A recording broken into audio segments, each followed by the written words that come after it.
Next है वेन्यगुप्त। वेन्यगुप्त का शासनकाल रहता है 507 से एडी से में रहता है, जो कि हमने पढ़ा था कि ये बालादित्य के समय ही ये शासन में कार्यरत थे।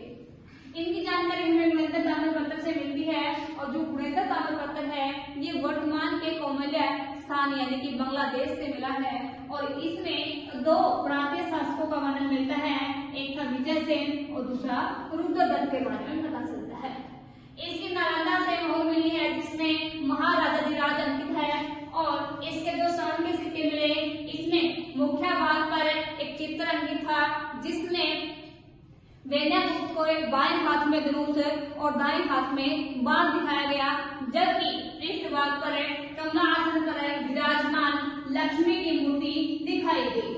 और इसके समय में सोने के जो सिक्के थे इनकी शुद्धता बढ़ गई थी, यानी इससे पता चलता है कि ये क्या था, समृद्ध इसका साम्राज्य था।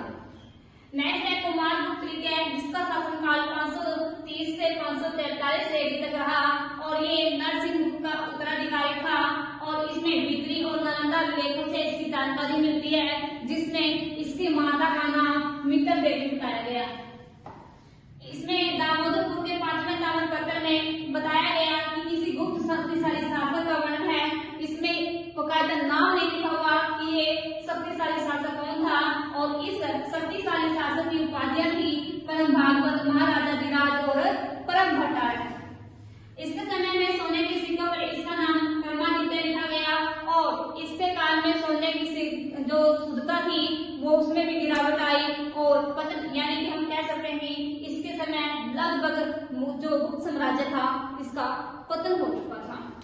इसके बाद आता है विष्णुगुप्त, ये अंतिम गुप्त शासक था जिसका कार्यकाल 543 से 550 एडी तक रहा, और इसके शासनकाल में इसके बाद भारत कई राजवंशों के अधीन रहा, जिसमें उत्तर भारत में पुष्यभूति के द्वारा पुष्यभूति वंश या फिर हम कह सकते हैं वर्धन वंश, जिसमें महान शासक हुए हर्षवर्धन।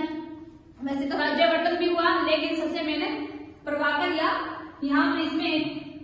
प्रभाकर वर्धन, राज्यवर्धन और हर्षवर्धन 3 शासक हुए, लेकिन मेनली हम हर्षवर्धन को जानते हैं। उसके बाद दक्षिणी भारत में वातापी के चालुक्य और कांचीपुरम के तुर्कों का शासक रहा।